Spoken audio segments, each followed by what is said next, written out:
Eu acho que nós já estamos no ar. Deixa eu só verificar aqui. Já estamos no ar. Meus amigos, minhas amigas, boa noite. Eu estou aqui com o Marcelo Rocha Monteiro, procurador de Justiça do Ministério Público do Rio de Janeiro, meu amigo há mais anos do que vale a pena contar aqui, porque isso denunciaria a nossa idade.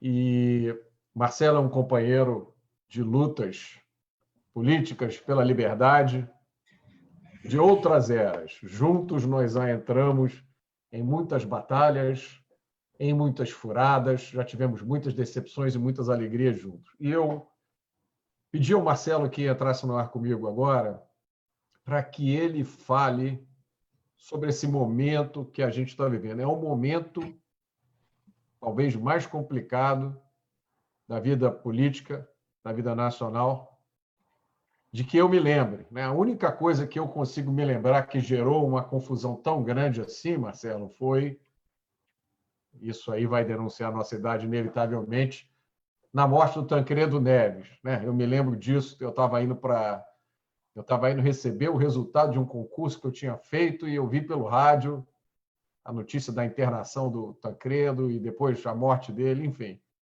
Esse é um momento, Marcelo, muito difícil para as pessoas que são leigas como eu, que não entendem nada, né, de direito, não sabem o que está acontecendo.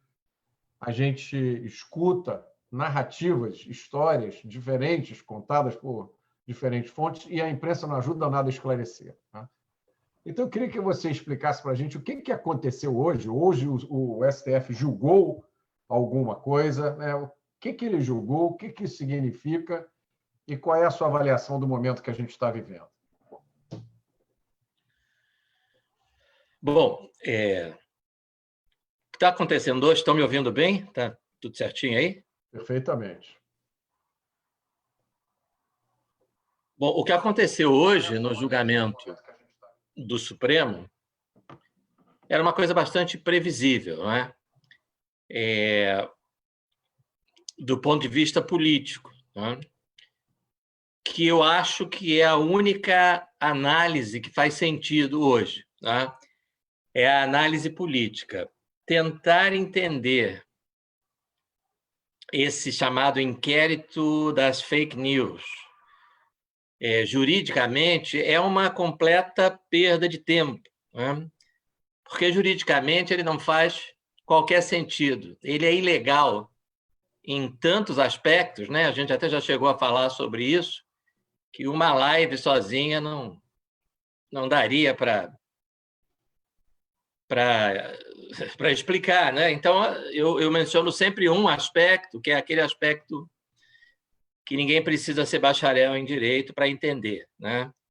O ministro Alexandre de Moraes, hoje, ele citou algumas das publicações, postagens que atacavam ministros do Supremo. Eu vou mencionar só duas, né? Ele fez questão de falar isso no voto dele. Né?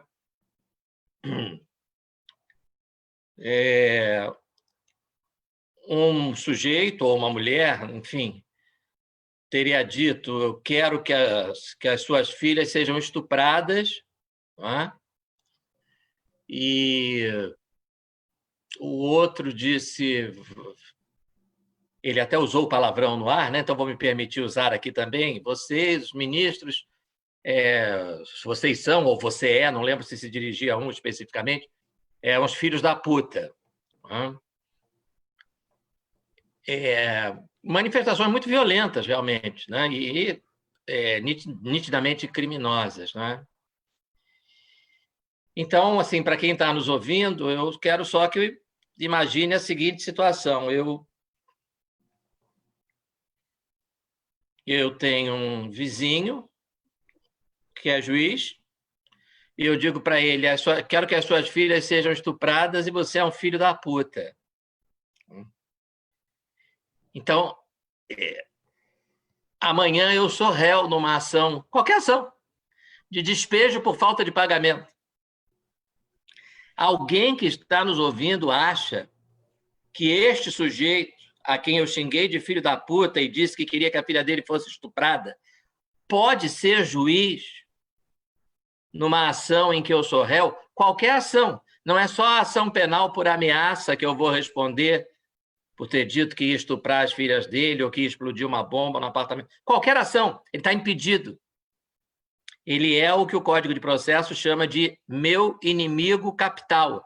Ele me odeia, com toda razão, porque eu disse que as filhas dele têm que ser estupradas, e que tem que cair uma bomba na casa dele, e que eu vou jogar uma bomba no apartamento da família dele, ou coisa parecida. Então, o ministro Alexandre de Moraes não percebeu, ou fingiu que não percebeu, que ele estava ali dando as razões pelas quais esse inquérito, ou uma das razões pelas quais esse inquérito é ilegal. Esse inquérito não pode continuar. Porque ele foi ameaçado. Alguém disse para ele que a filha dele deveria ser estuprada. Alguém o chamou de filho da puta. O tom dele de revolta, lendo, não sei quem acompanhou isso pela televisão, quem acompanhou pode ter percebido a raiva dele, a indignação. Explicável até, natural. Ele, obviamente, tem raiva das pessoas que disseram que as filhas dele têm que ser estupradas. Ele tem, parece que, 2 filhas. Agora, ele não pode ser juiz em qualquer processo que envolva essas pessoas, processo ou inquérito. Ele não pode assinar um mandado de busca e apreensão e mandar a polícia na casa dessas pessoas. Porque, evidentemente, ele não tem isenção para ser juiz em qualquer causa em que essas pessoas sejam envolvidas. Ele tem raiva, ele tem ódio dessas pessoas. Eu teria, você também teria. E o juiz não pode atuar numa causa em que uma das partes essa é a linguagem do Código, inimigo capital do juiz. Inimigo capital é aquele sujeito que você odeia. É aquele sujeito que diz que ia estuprar as suas filhas. Você não pode ser... Então, é absolutamente inconstitucional, ilegal e imoral. Marcelo, isso que você está descrevendo é um princípio básico do direito? Isso é uma coisa fundamental? Isso aí é várias coisas. Isso aí é uma regra constitucional chamada de devido processo legal. O devido processo legal tem vários aspectos. Mas o mais essencial deles, como dizia uma grande jurista brasileira, que nós perdemos no ano passado, a professora Ada Pellegrini, nascida na Itália, mas veio criança para o Brasil e foi uma das nossas maiores processualistas, Ela dizia, o devido processo legal quer dizer um monte de coisa, mas a primeira coisa é a neutralidade do juiz. O juiz tem que ser neutro, imparcial, isento, não pode ter interesse na causa, não pode ser amigo, não pode ser inimigo de nenhuma das partes. Sem juiz neutro, dizia a professora Ada, não há devido processo legal. Você pode ter juiz neutro e ter um processo ilegal por outras razões. Por exemplo, você não dá ao acusado o direito de defesa. Mas se você não tem um juiz neutro, não precisa olhar mais nada. O processo é ilegal. E aí, evidentemente, o conceito de processo abrange o de inquérito. Inquérito não é processo, mas quando você fala em devido processo legal, isso abrange também o inquérito. Por quê? Porque no inquérito existem medidas que exigem autorização judicial. As mais conhecidas delas são a prisão cautelar do investigado. Inquérito não tem réu, Inquérito tem investigado. Mas você precisa de um juiz para decretar a prisão do investigado, a pedido da polícia ou do Ministério Público. você precisa de um juiz para, a pedido da polícia ou do Ministério Público, autorizar uma interceptação telefônica do investigado. Você precisa do juiz para, a pedido da polícia ou do Ministério Público, autorizar uma busca e apreensão na casa do investigado, mandar a polícia lá recolher laptop, computador, celular. Você imagina o juiz, o ministro Alexandre de Moraes, ele assinou 29 mandados de busca e apreensão na casa de investigados, no inquérito em que está se apurando, né, as circunstâncias em que alguém disse que as filhas dele tinham que ser estupradas e que ele é um filho da puta. Então, isso é um absurdo. Isso é um completo absurdo. Marcelo, parece que ele também deu uma declaração, alguma coisa do tipo: todo tribunal tem poder de iniciar uma ação, ou alguma coisa assim do gênero? Não, ele não chegou a tanto. Né? Ele é muito hábil, né? e ele, naturalmente, sabe que aquele voto está sendo transmitido pela televisão e ele, então, procurou... Aquela mensagem ali é dirigida aos leigos, né? Que quem é do ramo sabe que aquilo ali não é verdade. Né? Ele usou ali, ele distorceu a verdade. O tribunal, os órgãos do Poder Judiciário têm, pela Constituição, a função de processar e julgar. Né? Você vai lá na Constituição, vai ver que a Justiça Militar, cabe à Justiça Militar processar e julgar os crimes militares. Processar e julgar quer dizer, obviamente, processo e julgamento. Não quer dizer inquérito. Inquérito é investigação. Investigação, ela antecede o processo. Tá? É lógico que isso são conceitos que o leigo não conhece. Não, Né? pois é, eu fico totalmente confuso. Todo dia você abre o jornal e lê que o juiz da 8ª Vara Criminal está investigando o roubo de banco e tal. Eu sempre insisto com os meus alunos lá na UERJ, não usem a palavra investigação, não usem o verbo investigar para se referir a processo.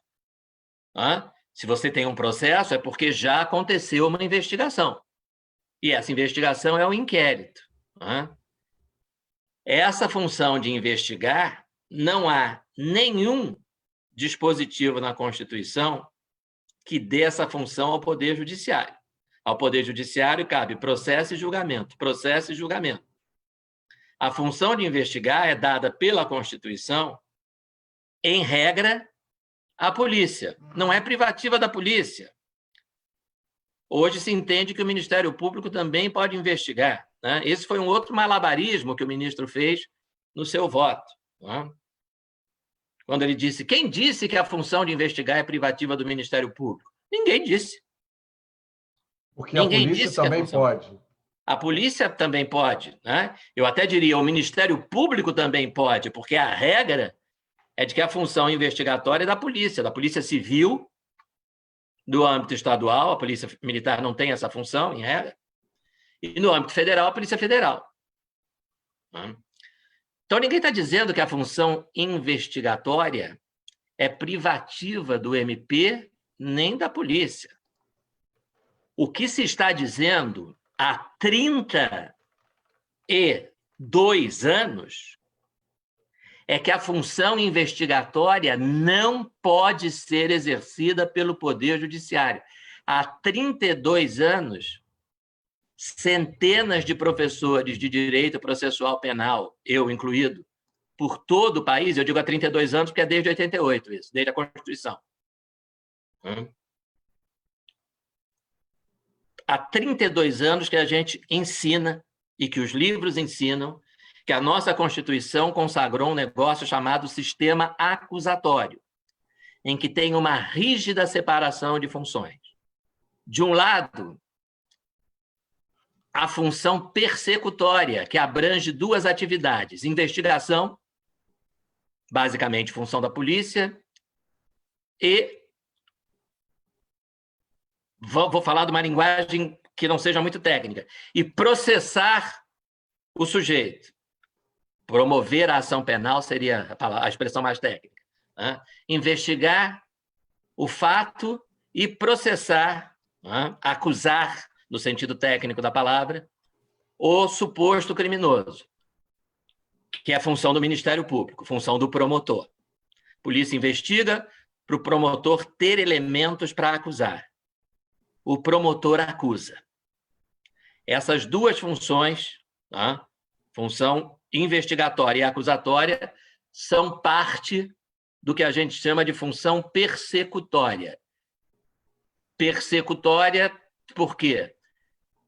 O Estado, através da polícia e do MP, está buscando, está perseguindo a punição para o infrator. É o que a gente chama de persecução penal. Buscar uma pena para quem cometeu um crime. Tá? Do outro lado desse muro está a função jurisdicional. Julgar. Essa é a função do Poder Judiciário. Tá? O Poder Judiciário não busca nada. O Poder Judiciário é inerte. Ele não age de ofício, não age por iniciativa própria. Você vai lá no fórum e busca o juiz. Olha aqui, seu juiz, eu quero processar aqui o meu vizinho porque ele não pagou uma dívida que ele tem comigo. Olha aqui, seu juiz, eu quero processar o meu ex-patrão porque ele me demitiu e não pagou o que tinha que pagar. Olha aqui, seu juiz, eu sou o Ministério Público, eu quero processar o fulano porque, segundo a investigação da polícia, ele matou o vizinho, ele estuprou a mulher, ele roubou o banco. Então, você vai ao judiciário, né? A função do MP é essa, de autor da ação penal. Ele vai ao fórum, vai ao juiz e propõe a ação penal. Né? Ou como todos os leigos dizem, né? Eu evito esse verbo, mas aqui não tem problema. Entra com a ação. Né? O Ministério Público entra com a ação. E o juiz, provocado, né? Dá início ao processo, recebendo aquela petição inicial do Ministério Público, que a gente chama de denúncia, e chamando o réu, através de um negócio chamado citação, para se defender. Aí começa o processo. E vamos até o julgamento. Esse processo é presidido pelo juiz, que vai julgar de acordo com as provas apresentadas pelo promotor, e de acordo com as provas apresentadas pela defesa. Então, essa separação de funções faz parte do que a gente chama de sistema acusatório. Juiz não investiga, juiz não acusa. O juiz, o Poder Judiciário, julga. Essa separação de funções é importante por quê? Porque antes do sistema acusatório, você não tinha um processo de partes no processo penal. Você tinha um juiz que fazia, basicamente, o que hoje faz um delegado. Ele investigava, ele presidia uma investigação. A palavra para investigação usada antigamente era inquisa. Então, esse juiz investigador, você já deve ter ouvido essa expressão, é o famoso juiz inquisidor. O juiz inquisidor, que é a figura emblemática do processo penal da Inquisição. Um processo penal em que o réu era objeto de uma investigação. Ele não tinha direitos. O único sujeito do processo era o juiz. O juiz fazia tudo. Ele ia atrás, não havia uma acusação formal, ele recebia uma notícia de um crime, vaga, indeterminada, e ia fazendo as suas inquisas, as suas pesquisas. Não havia contraditório, não havia acusação nem defesa. O juiz, ao final dessa investigação, chegava à conclusão de que o réu praticou um estupro, ou um homicídio, ou um latrocínio, e condenava.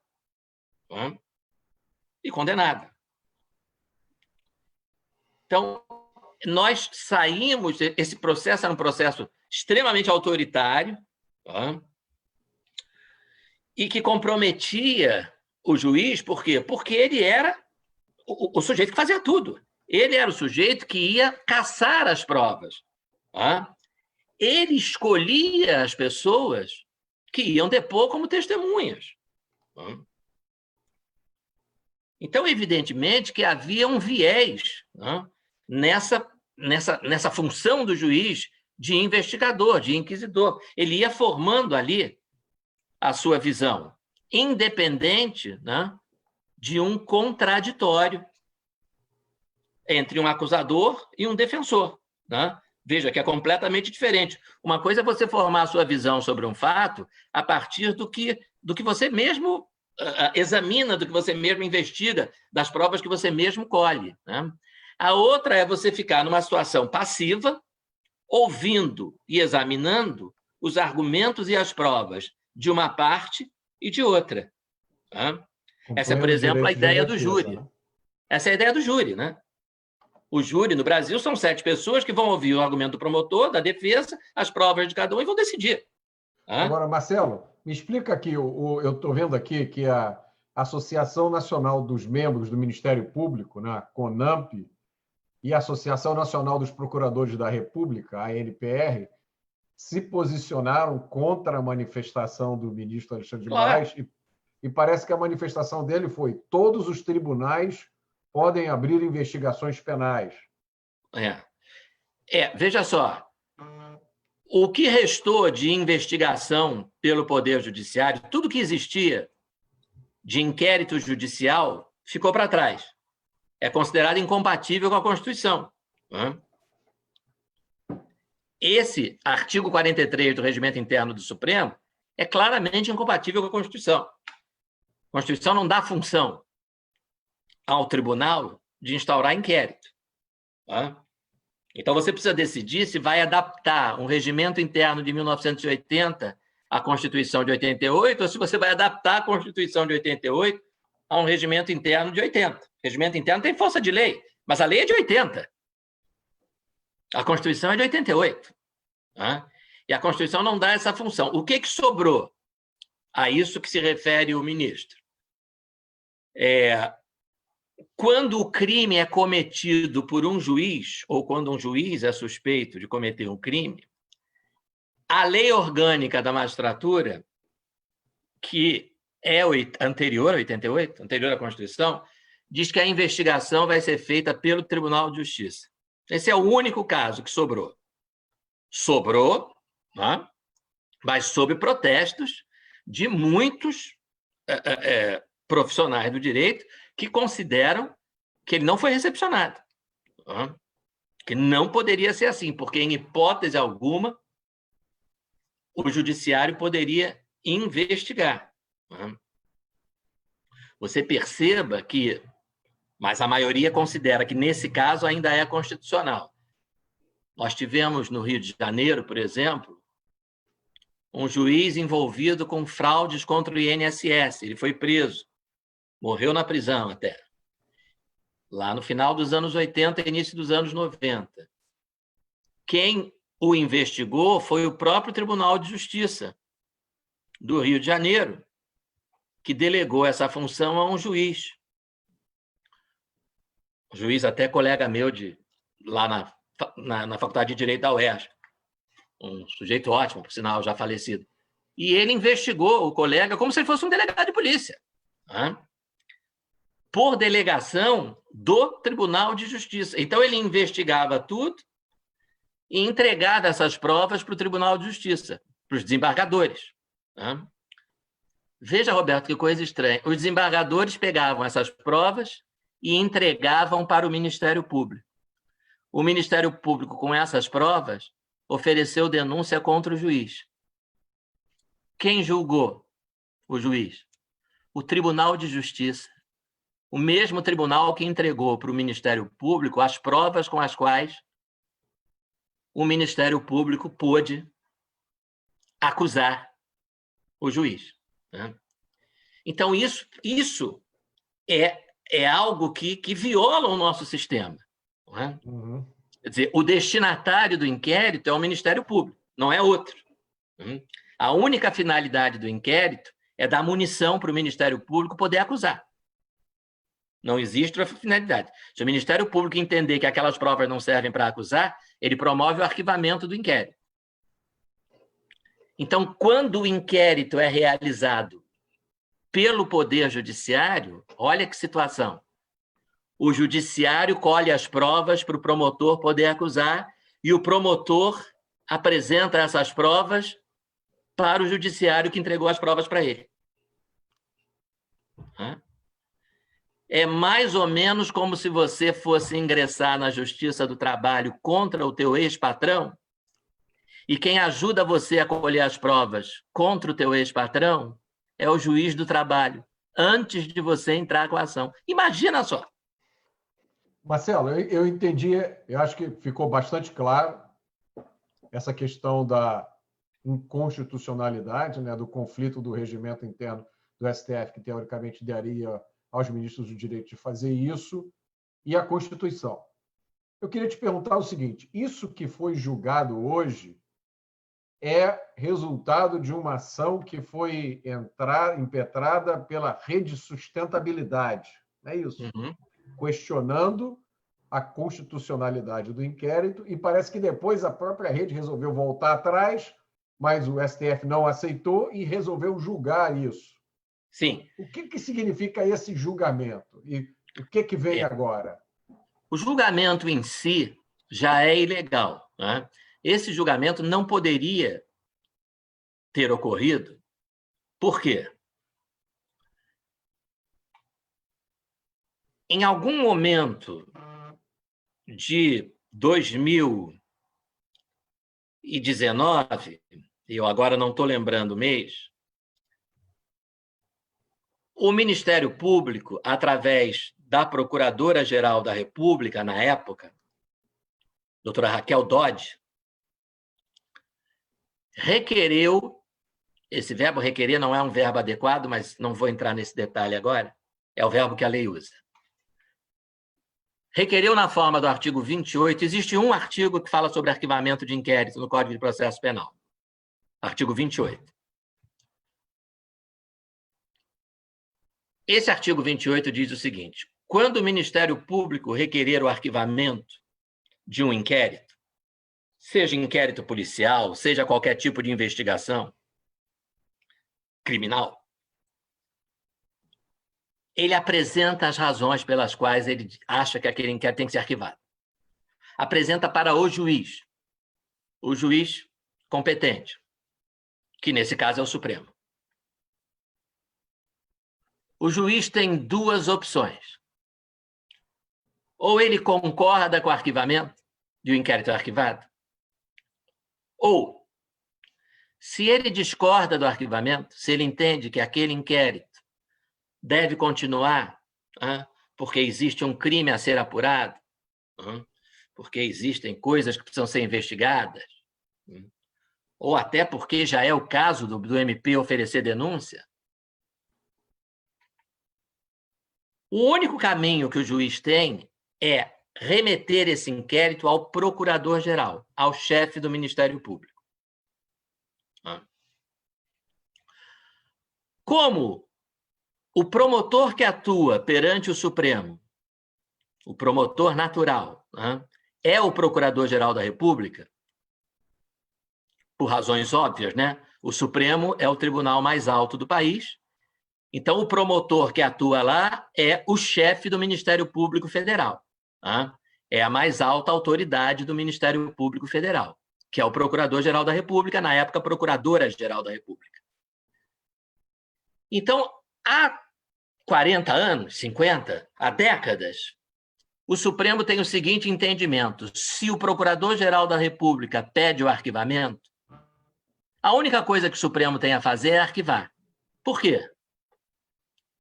Porque o que a lei diz é que, se o juiz discorda do pedido de arquivamento, ele pode remeter o inquérito ao Procurador-Geral. Se ele discorda dos motivos pelos quais o promotor pediu o arquivamento, o juiz manda o inquérito para o Procurador-Geral. Mas, nesse caso, o inquérito com o pedido de arquivamento já veio do Procurador-Geral. O pedido de arquivamento já foi feito pelo Procurador-Geral. Então, por isso, o Supremo, há décadas, entende que o único caminho é arquivar. Tá? Se você quiser ser extremamente formalista, tá?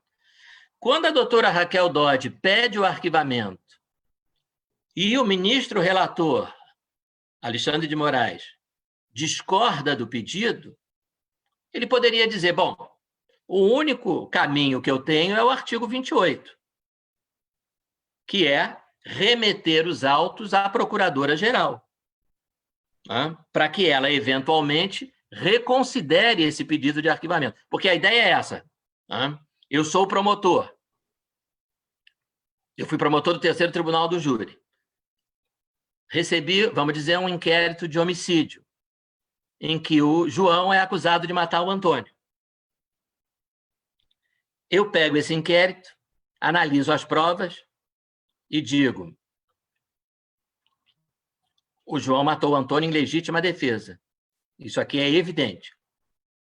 Não vou nem denunciar. Aí eu peço arquivamento ao juiz. O juiz discorda. Diz, eu acho que não está tão claro assim que foi legítima defesa. Eu acho que o Marcelo deveria ter oferecido denúncia. O que ele pode fazer? Manda ao procurador-geral, que é o meu chefe, é o chefe do Ministério Público. O procurador-geral, no caso do Estado, é o procurador-geral de Justiça.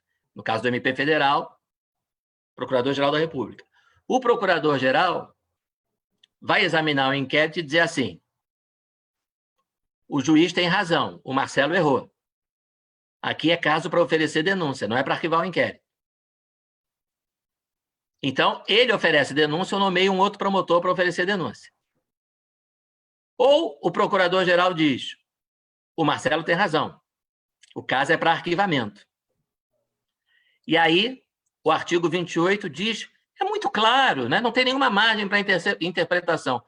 O procurador-geral, então, insistirá no pedido de arquivamento. E, nesse caso, o juiz estará obrigado a atender. Então, a única coisa que o ministro Alexandre de Moraes poderia ter feito com o pedido de arquivamento da doutora Raquel Dodge, se ele discordou, era devolver para ela dizendo: olha, eu acho que a senhora está errada, não quer rever? Aí ela reveria e diria: realmente o ministro tem razão, eu não vou insistir nesse arquivamento. Ou, obviamente, seria essa a situação mais provável, ela diria: não, mantenho o que eu disse antes, o caso é para arquivamento. Na linguagem do artigo 28, ela insiste no pedido de arquivamento, ao qual, nesse caso, o judiciário está obrigado a atender. Portanto, o que o ministro Alexandre de Moraes fez, o que ele fez foi simplesmente ignorar o pedido de arquivamento dela. Disse: não vou arquivar, vou continuar com o inquérito e pronto. Isso é ilegal. Então, esse inquérito vem tendo continuidade de maneira absolutamente ilegal, e aí independe do regimento. Porque o regimento interno do Supremo só fala sobre a instauração do inquérito pelos ministros do Supremo. O prosseguimento, o arquivamento, tudo isso é regido pelo Código de Processo Penal.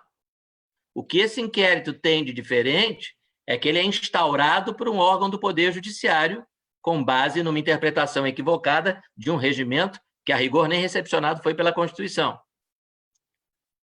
Mas o prosseguimento dele, a remessa ao Ministério Público, a finalidade dele, tudo isso é regido pelo Código de Processo Penal. E o Código de Processo Penal diz: quando o promotor pede o arquivamento, ou o juiz arquiva ou manda para o procurador-geral.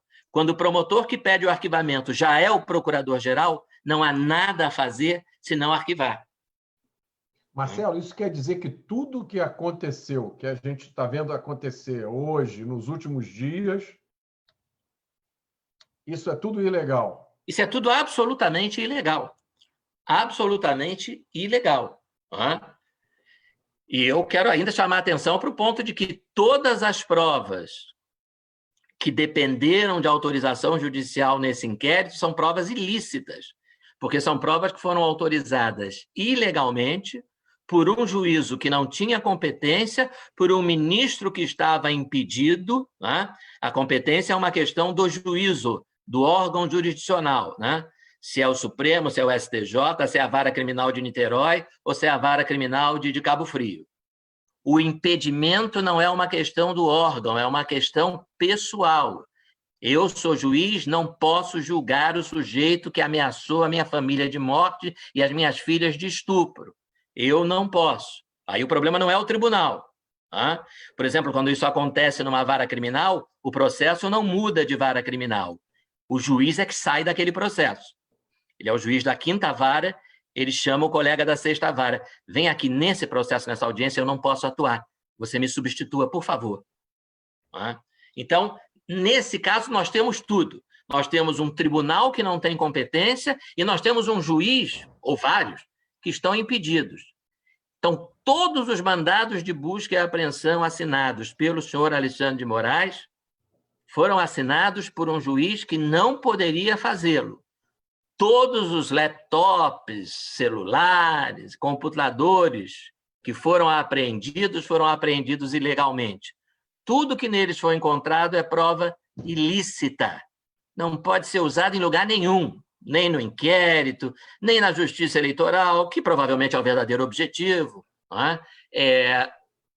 Não pode.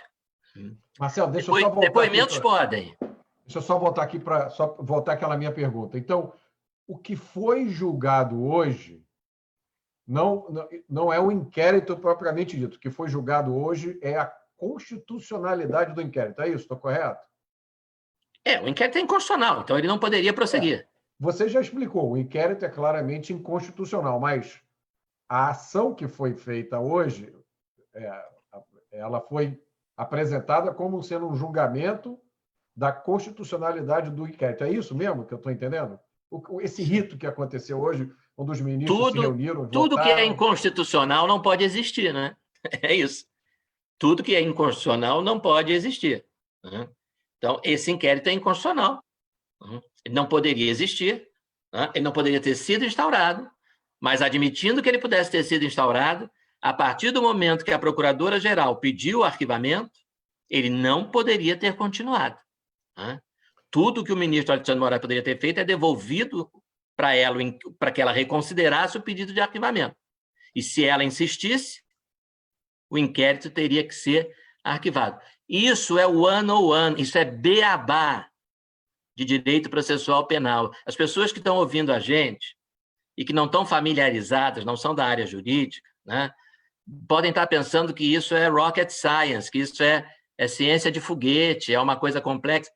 Isso aí é beabá do direito processual penal. Eu ensino isso para os meus alunos na primeira semana de aula, no primeiro período de processo penal 1.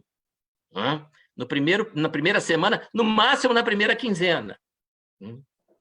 Marcelo, acho que vale a pena, sim, vale a pena ressaltar que essas informações que você está trazendo, elas independem de quem está no poder, né? Independem se você votou ou não votou na pessoa, se você é contra ou a favor. Claro. Nossa, tenho visto aí diversos juristas que são extremamente críticos, né, do presidente Bolsonaro, né, e que estão horrorizados com esse inquérito. Né? Estão horrorizados com esse inquérito. Veja, esse inquérito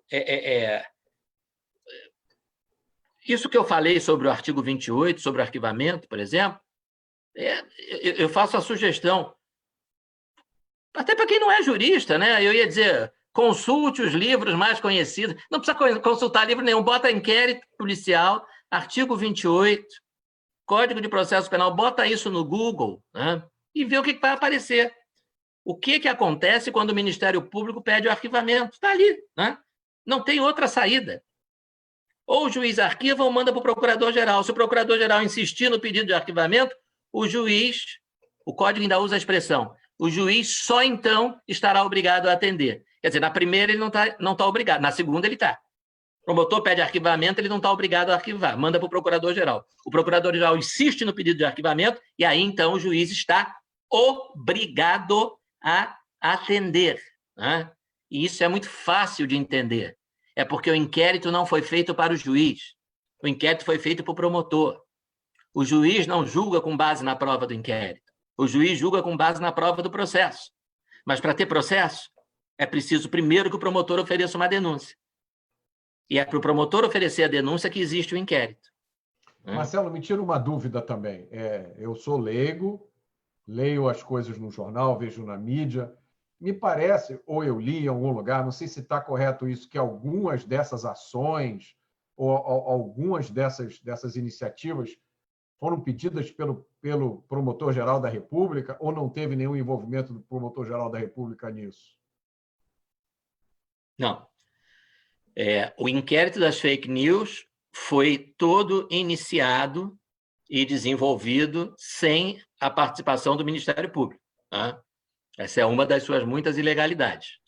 Agora, existe um segundo inquérito, que é o inquérito das chamadas manifestações antidemocráticas, né?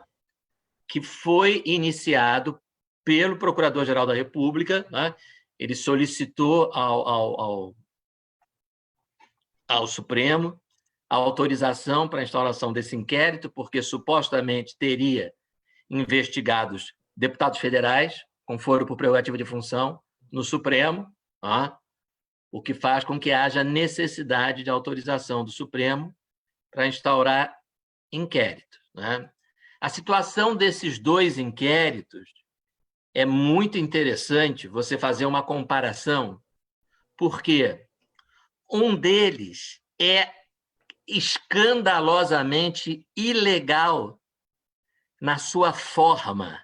Que é o da fake news. Procedimento, que é o das fake news, né? O Supremo não pode instaurar inquérito, o inquérito não pode ser conduzido por juiz, tudo aquilo que eu já falei, o juiz está impedido, o juiz é o ofendido, é o ameaçado, né? No conteúdo, claramente existem crimes. Sim. O chamado inquérito das fake news, ele tem uma série de ilegalidades, mas alguns dos fatos que ele apura são crimes. É claro que é crime você fazer uma postagem dizendo que as filhas do ministro têm que ser estupradas. É óbvio que isso é crime de ameaça. É claro que é crime você dizer que vai jogar uma bomba no Supremo. Claro, você tem aí condutas criminosas que estão sendo investigadas, né, de maneira completamente ilegal. O Supremo, para combater ilegalidade, está usando de ilegalidade. Não se combate crime de maneira ilegal. Não se pune criminoso com linchamento.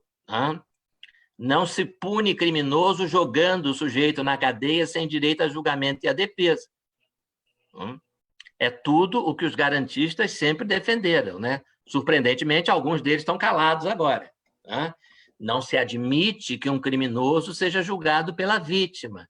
Não se admite que uma juíza que tenha sido estuprada seja a juíza do processo contra o estuprador. Agora, o outro inquérito, Marcelo. O outro inquérito é o contrário.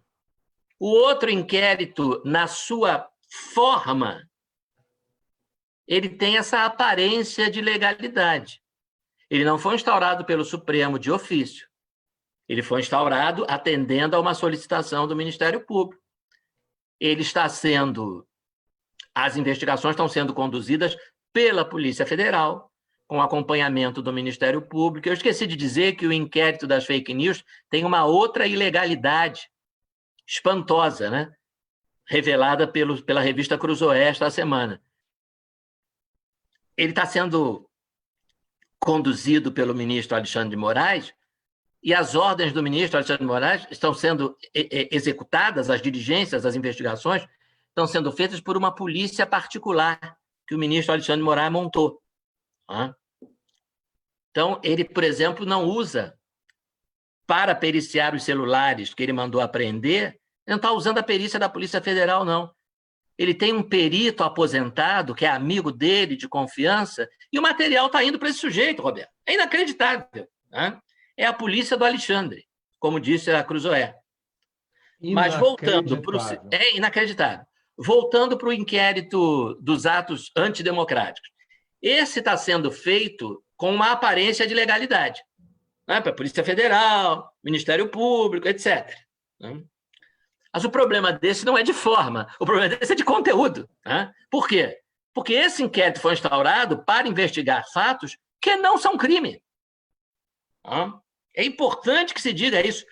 Erguer uma faixa pedindo AI-5, fechamento do Congresso, fechamento do Supremo, isso faz parte do direito à livre manifestação. Mas fechamento do Supremo é contra a Constituição. Não importa. A ditadura do proletariado também é, né? Claro que é. Então, erguer uma faixa pedindo comunismo e ditadura do proletariado também é contra a Constituição. Meu Deus do céu, erguer aquela bonita bandeira da monarquia pedindo a volta da monarquia é contra a Constituição. A Constituição estabelece que o nosso regime é a República. Você vai prender o monarquista por causa disso? Vai instaurar inquérito para prender os monarquistas? Então não é para prender monarquista, não é para prender comunista, não é para prender quem pede o AI-5 ou o fechamento do Congresso. Se o sujeito partir para cima do Congresso para fechá-lo, se juntar uma tropa e cercar o Supremo e apontar a arma para os ministros do Supremo, aí sim. Mas enquanto você fica na retórica, isso é livre manifestação da opinião. Marcelo, deixa eu ver se eu entendi. Então, você tem um inquérito da fake news que é flagrantemente inconstitucional e ilegal, mas que tem como objeto algumas ações que algumas delas constituem crime. Então, é um inquérito ilegal examinando alguns potenciais crimes. Sim. O inquérito da... Não sei como é que é o nome desse segundo inquérito. Manifestações antidemocráticas. Esse é um inquérito constitucional que está examinando coisas que não são crimes. Que são... Exatamente. Ou seja, nós estamos num momento bizarro da... É muito grave, né? Porque nesse segundo caso é criminalização de opinião. Tá? É um procedimento, esse sim, antidemocrático. Tá? Nós estamos ressuscitando, a essa altura do campeonato, a Lei de Segurança Nacional, imagina, tá? Para criminalizar manifestantes. Criminalizar manifestantes. Quer dizer, criminalizar qualquer manifestante, qualquer manifestação, a defesa de qualquer ideia, por mais estúpida que seja, tá? É extremamente perigoso. Tá? Quando você faz isso de forma seletiva, é mais perigoso ainda. Né? Quando você vê na mesma semana um sujeito com a faixa pedindo AI-5 e fechamento do Supremo e intervenção militar e outras bobagens, e um outro sujeito na Avenida Paulista com a faixa pedindo comunismo, revolução, ditadura do proletariado, e só tem inquérito contra um, não tem inquérito contra outro, só tem busca e apreensão contra um, não tem contra outro. Só tem decretação de prisão temporária contra um grupo e não tem contra o outro. Não estou dizendo que é para ter contra os dois, não. Ao contrário. Não é para ter contra nenhum. Nem contra o comunista, nem contra o intervencionista. Nem contra o que levanta o cartaz com a foice e o martelo, nem contra o que segura a faixa dizendo queremos AI-5. Todo mundo ali está exercendo o direito constitucional de manifestar opiniões idiotas. Esse direito a Constituição assegura a todos o direito de defender ideias imbecis. Tá? Tanto assegura o direito de defender ideias imbecis que nós temos uns 3 ou 4 partidos comunistas funcionando regularmente. Tá? Tem 4 agremiações destinadas a centenas ou milhares de imbecis que em 2020 continuam defendendo socialismo, comunismo e outras baboseiras. Ninguém... E aí, uma outra coisa que está me assustando, e hoje eu assisti uma entrevista do presidente da Associação Nacional de Procuradores da República, esqueci o nome do meu colega, peço desculpa, mas me assustou muito, né? Ele disse que enquanto essas manifestações pelo fechamento do Congresso, etc., forem manifestações individuais, elas são lícitas. Ele reconheceu que todo mundo tem direito de defender ideias, mesmo ideias estúpidas. Foi até a expressão que ele usou. Mas se houver uma organização por trás disso, aí é ilegal. O colega está completamente equivocado. Se essas ideias podem ser defendidas, e elas podem, não importa que elas sejam defendidas por um sujeito que sai para a rua sozinho com a plaquinha dele escrito AI-5, ou se há uma organização por trás disso. Quer dizer que quando há manifestações com aquelas faixas vermelhas, com foice e martelo, pedindo ditadura do proletariado, não tem o Partido Comunista por trás disso? Bota no Google, você vai ver. Manifestação do PCO. PCO é o Partido da Causa Operária, é comunista. Estão lá eles, numa rua de São Paulo, vários deles segurando faixas vermelhas, pedindo a ditadura do proletariado. Tem uma organização. Tem organização por trás disso? Tem. Qual é a organização? Partido da Causa Operária, como tem Partido Comunista do Brasil. Uma organização, inclusive, que recebe recursos do Estado, financiamento público, para fazer política. E faz parte da política deles levantar faixas e cartazes pedindo ditadura do proletariado. Então, o colega presidente da Associação Nacional dos Procuradores da República está completamente equivocado. Se a manifestação é lícita, ela é lícita tanto se for uma manifestação individual, quanto se for uma manifestação coletiva organizada por um partido, por uma associação ou por quem quer que seja. Então, nós estamos indo para um caminho muito perigoso.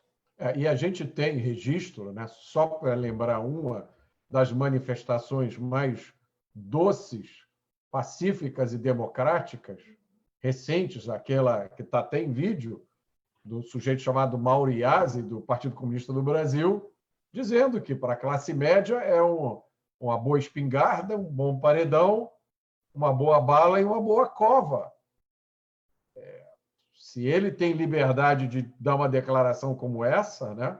Se o Stedley tem liberdade de dizer que vai colocar o exército dele nas ruas, para não citar uma longa lista de declarações daquele desocupado, que eu não vou nem dizer o nome aqui, que é líder nacional dos trabalhadores sem teto, coisa que o valha, tem uma longa lista e tem registro em vídeo, em foto, daquela famosa ex-presidente da República, conhecida pelas suas declarações infelizes, discursando na frente do retrato do Stalin, do tamanho de um prédio atrás dela.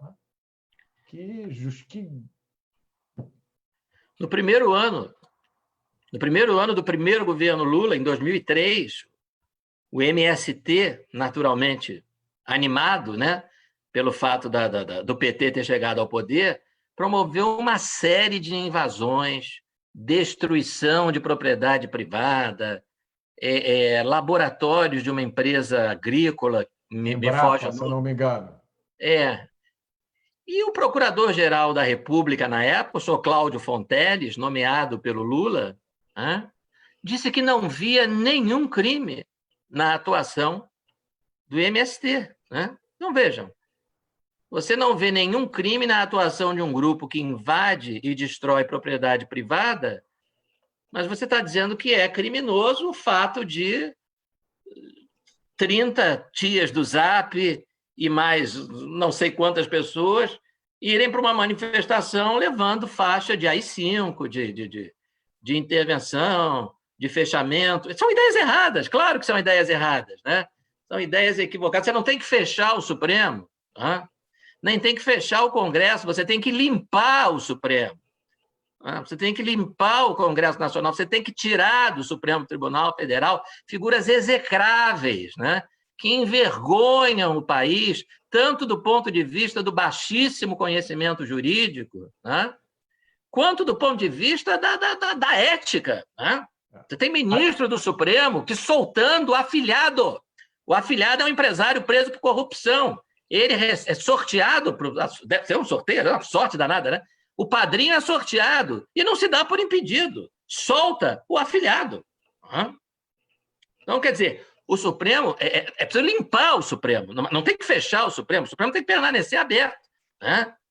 Nós temos que fazer alterar essa composição catastrófica, né? A pior composição da história do Supremo Tribunal Federal, né? Juntando, de um lado, ministros com comportamentos difíceis de explicar, né? E, do outro lado, outros ministros com conhecimento jurídico que chega a ser constrangedor. Né? Nessa altura do campeonato, eu acho que até eu já estou me sentindo em condições de ser indicado para o Supremo. Até ofereço meu nome aí, se por acaso o presidente estiver com falta de candidato. Agora, houve um momento no julgamento de hoje, 2 momentos, né? De sinceridade. Né? Eu gostei. Né? Houve um momento em que as máscaras caíram, né? E não se procurou disfarçar. O primeiro momento foi um trecho do voto do ministro Edson Fachin. Aliás, o ministro Edson Fachin não votou hoje, né? O voto dele já foi de outro dia. Em que ele disse o seguinte: é preciso defender a instituição do Supremo dessas ofensas e ameaças. Se nenhum outro órgão age, então nós temos que agir. Então ficou claro o caráter político da coisa, né? Porque, Roberto, em direito isso não existe, né? Quer dizer, o ministro da Agricultura não diz assim: se o Ministério da Saúde não está fazendo nada nos hospitais, então nós vamos agir. Não vai agir, porque você é o ministro da Agricultura. Né? Não é o ministro da Saúde. Se o ministro da Saúde não está fazendo nada, então você tem que chamá-lo à responsabilidade. Tá? Se você é juiz de Cabo Frio e o sujeito matou a mulher em Niterói, você não vai pegar o processo e dizer: se o juiz de Niterói não faz nada, eu, juiz de Cabo Frio, vou agir. Não pode agir, porque o critério de competência é o local do crime. Tá? E se o crime foi em Niterói, você que é juiz de Cabo Frio não tem que fazer nada. Nesse caso, você não é juiz. Você não tem competência.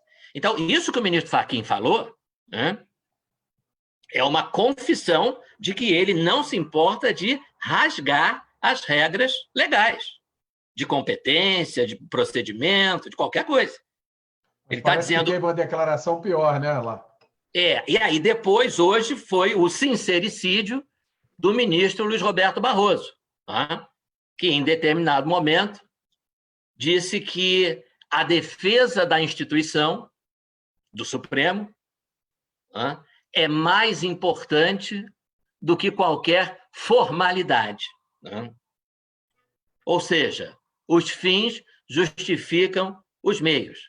Para defender o Supremo, nós não temos que seguir as formalidades legais. Quem atua em processo penal sabe que formalidade no processo não é algo gratuito.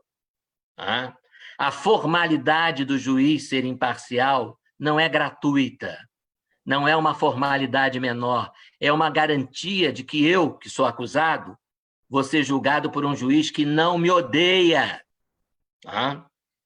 que não fala o meu nome em tom de ódio, dizendo: ele quer que estuprem as minhas filhas. Mesmo que eu tenha dito isso, eu não posso ser julgado por essa pessoa. Ela me odeia, com razão. Então, isso não é uma formalidade. Competência, imparcialidade do juiz, nada disso é formalidade, tudo isso, ou nada disso é mera formalidade. Tudo isso tem razão de ser. A própria regra que impede o judiciário, a própria regra do sistema acusatório, que diz que o judiciário não pode investigar, tem razão de ser. Quanto mais o judiciário participa de um inquérito que antecede o processo, mais esse juiz entra no processo com a cabeça feita, com uma ideia já pré-concebida. A palavra em inglês ajuda muito a gente, né? Talvez mais do que em português. Prejudice é um preconceito. Ele já entra no processo com uma ideia pré-concebida. Por isso, ele não pode participar na fase de investigação. O leigo não sabe, mas o juiz que foi testemunha de um crime não pode julgar. Você sabe há quantos anos a Justiça do Rio de Janeiro decidiu que juiz não recebe mais inquérito no Rio de Janeiro? Há 30 anos. Vai fazer 30 anos ano que vem. O inquérito vai direto da polícia para o Ministério Público, nem passa pela mão do juiz, em nenhuma comarca do estado do Rio de Janeiro. Só passa pelo juiz quando o promotor oferecer denúncia, pedir arquivamento, ou se no curso do inquérito houver necessidade de autorização de um juiz para decretar a prisão do investigado, para interceptação telefônica, ou para busca e apreensão domiciliar, ou qualquer outra medida que exija autorização judicial. Senão, o juiz não toma conhecimento de que o inquérito existe. Marcelo, deixa eu te fazer uma pergunta. Qualquer pergunta que eu te fizer aqui, você pode se sentir à vontade para não responder, mas eu estou em relação a gente eu aprendi hoje que existem 2 inquéritos distintos, né? Eu não tinha isso claro na minha cabeça. O inquérito do fake news, que é completamente inconstitucional, e o inquérito das manifestações antidemocráticas, que no seu formato é constitucional, mas apura uma coisa que não é crime, é mera liberdade de expressão. Esse segundo inquérito, né, pelo que você falou, ele foi provocado, iniciado pelo Procurador-Geral da República, não é isso? Sim. E aí vem a pergunta, por quê? Ou porque, em termos de competência, atribuição Já que tratava-se claramente de manifestações legítimas, mero exercício da liberdade de expressão, que sempre tiveram contrapartida do outro lado do espectro ideológico, né, durante décadas, por que, de repente, um procurador-geral da República, que, em teoria, né, não deveria partilhar dessa visão sectária do mundo, abre um inquérito como esse? Claramente, né, o que a gente está vendo em todo esse episódio, nisso os 2 inquéritos têm semelhança, né, porque o segundo inquérito não foi aberto por iniciativa do Supremo, mas foi autorizado pelo Supremo. Né?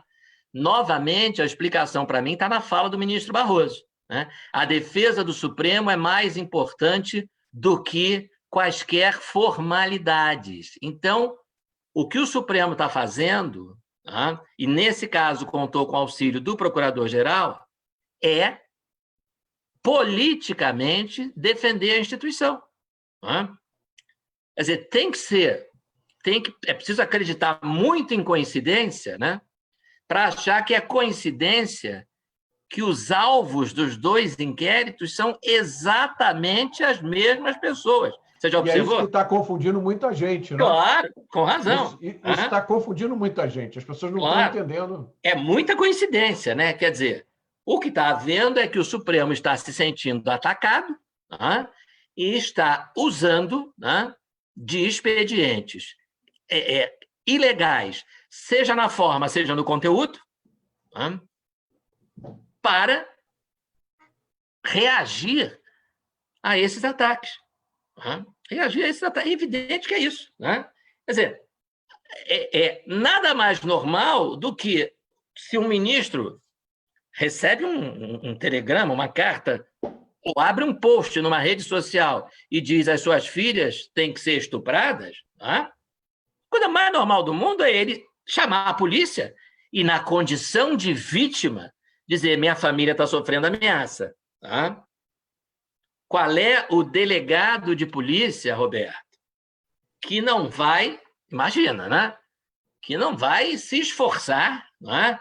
Se empenhar ao máximo para investigar esse caso e chegar nesse criminoso. Tá? Essa é a reação legal. Tá? Esta é a reação na forma da lei. Se um sujeito tentar estuprar as filhas do presidente Bolsonaro, ou se ameaçar estuprar as filhas do Bolsonaro, a filha e a enteada, o que o presidente vai fazer? Ele, na condição de presidente, vai lá e vai prender esse sujeito? Ele não pode fazer isso. Ele é pai da vítima. Ele é padrasto da outra vítima? Ele vai chamar a polícia. Vai registrar a ocorrência na condição de pai da vítima. E a polícia, claro que vai se empenhar, vai investigar, vai ser sorteado um juiz, se houver necessidade de pedir a prisão preventiva deste sujeito. Não vai ser o Supremo. Por que o Supremo? O Supremo por quê? Porque foi o presidente que foi ameaçado. Não, mas o critério não é da vítima. O critério é do autor do crime. O Supremo é competente quando o autor do crime é um ministro do Supremo, não quando a vítima. O Supremo é competente quando o autor do crime é o presidente da República, não quando o presidente é vítima. Se o presidente tentar te matar, Roberto, ele vai ser julgado pelo Supremo. Se você tentar matar o presidente ou se você ameaçar o presidente, você não pode ser julgado pelo Supremo. Você tem que ser julgado por um juiz de primeira instância. Marcelo, deixa eu te fazer uma pergunta aqui que muita gente já fez. Tá muita gente aqui perguntando qual é o remédio. Dado que se trata da maior corte do Brasil, a gente não tem um nível acima dela para quem apelar. Qual é o remédio? Quais são os caminhos dentro do nosso arcabouço democrático republicano? Bom, o que existe? Quais são os caminhos para quem foi vítima, para quem está sendo alvo, objeto de um inquérito flagrantemente inconstitucional e ilegal? Faltou completar. Bom,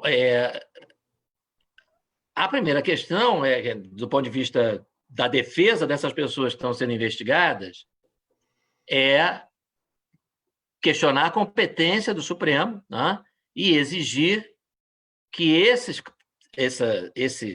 inquéritos sejam remetidos para a primeira instância, onde eles serão analisados por promotores concursados, por juízes concursados, que não estão ali para fazer defesa do Supremo, estão ali para fazer justiça. Então, esse é o primeiro caminho, é sair do Supremo, porque o Supremo hoje, na voz do ministro Luiz Barroso, já disse que está ali para defender a instituição e que as formalidades legais são absolutamente secundárias. Para dar um exemplo, o caso dessa militante Sarah Winter, hoje o promotor, lá no Distrito Federal, ofereceu denúncia acusando a Sarah Winter de injúria e ameaça. São 2 crimes de menor potencial ofensivo. Se ela for condenada, não haverá pena de prisão, será uma pena alternativa, cesta básica, multa, alguma coisa nesse gênero, e ele, com muita sensatez, porque ele não está ali para defender a instituição, está ali para fazer justiça, ele, na petição, ele diz que acusa a moça desses 2 crimes e, com relação ao suposto terceiro crime, da Lei de Segurança Nacional, ele promove o arquivamento, porque esse crime não existe. Não há ali qualquer indício de que ela tenha praticado crime contra a segurança nacional. Então, uma medida muito sensata, muito justa e que mostra como é importante que a nossa justiça de primeira instância, o nosso Ministério Público, seja formado por profissionais concursados, preparados, e que levam a sério as suas funções. Não estão ali para desprezar formalidades em nome da defesa da instituição X, Y ou Z. Defender instituições faz parte do jogo da democracia, mas não mandando prender ilegalmente quem critica essas instituições. Aí não. Então, o primeiro caminho é esse. O outro caminho, com relação a ministro do Supremo, o que você tem é o processo de impeachment, que é a competência do Senado. Já tem lá a petição. Várias. Já tem vários pedidos de impeachment. Agora, resta saber se o presidente do Senado, o senhor Davi Alcolumbre, né, vai continuar sentado em cima deles, que é o que aparenta estar acontecendo. Né? Esse processo, esse inquérito das fake news, né, tem, além de todas as arbitrariedades, ilegalidades e inconstitucionalidades que afetam o direito à liberdade das pessoas, ele tem pelo menos uma medida que deixa a gente com o pé atrás e que não tem relação direta com o direito à liberdade, tem relação com evolução patrimonial de funcionário público. O ministro Alexandre de Moraes ordenou, no inquérito das fake news, que fosse suspenso um procedimento na Receita Federal que investigava os rendimentos, aparentemente suspeitos, de duas esposas, das esposas de 2 ministros do Supremo Tribunal Federal. O procedimento foi suspenso e os 2 auditores da Receita Federal foram suspensos. Mas o que isso tem a ver com o inquérito das fake news, Marcelo? Você me responda, por favor. Né? Alguém me responda. Assim, me parece um caso gravíssimo de desvio de finalidade, num país que não faz muito tempo colocou o seu ex-presidente da República na prisão por corrupção e lavagem de dinheiro. Um ministro do Supremo dá uma canetada num inquérito que não tinha nada a ver com isso, que era supostamente para apurar ofensas e ameaças a ministros do Supremo, e suspende, pode botar no Google, tem inclusive o nome completo dos 2 funcionários. Eles foram afastados do cargo, a investigação foi suspensa. Caramba, e eu estou esperando há 2 anos a minha restituição do imposto de renda. 2 anos. Pois é. 2 então, anos. o que é isso? O que é isso? Será que está sendo utilizado um inquérito para apurar supostas fake news, ofensas, etc.? Está sendo utilizado para proteger 2 pessoas, familiares de ministros do Supremo, de investigação sobre os seus rendimentos, investigação feita pela Receita Federal, que tem essa função. Né? Ela tem essa função. Então, isso é muito sério, né? Então, essencialmente, o caminho é esse. Seria o Senado resolver encarar esse processo de impeachment. Agora, dado que, pelo que eu entendi hoje, o STF inteiro aprovou a constitucionalidade desse inquérito da fake news. É isso? Foi isso que aconteceu? 6 votos até agora. 6 votos. Com uma observação, né? Que é absolutamente surreal. O ministro Alexandre de Moraes não se deu por impedido. Ele é quem conduz o inquérito. A ação questiona a legalidade da condução, da instauração e condução do inquérito. Né? Ou seja, questiona os atos dele. Né? E ele não se deu por impedido. Que me parece uma coisa absolutamente surreal. Né? Ele tinha que se dar por impedido e o Toffoli tinha que se dar por impedido, porque foi quem mandou instaurar. Né? Um mandou instaurar e o outro está comandando. Então... Entendi. Marcelo, muito obrigado. As suas explicações foram cristalinas. Eu termino a nossa conversa entendendo melhor, mas muito mais preocupado com o que está acontecendo no Brasil. Né? Me parece Sim. que isso é... Eu não vou tecer nenhuma consideração agora sobre o que está por trás disso, quais são os objetivos. Né? Nossa conversa não foi uma conversa política. Eu conversei com você, utilizei o seu conhecimento de direito, a toda a sua experiência, e o meu objetivo foi entender o que está acontecendo do ponto de vista jurídico, saber o que faz, o que não faz sentido. Eu acho que isso ficou claro para todo mundo. Muito obrigado, Marcelo, e a gente volta aí no futuro breve para acompanhar o que está acontecendo. Muito obrigado. Muito obrigado, pessoal. Boa noite a todos. Boa noite.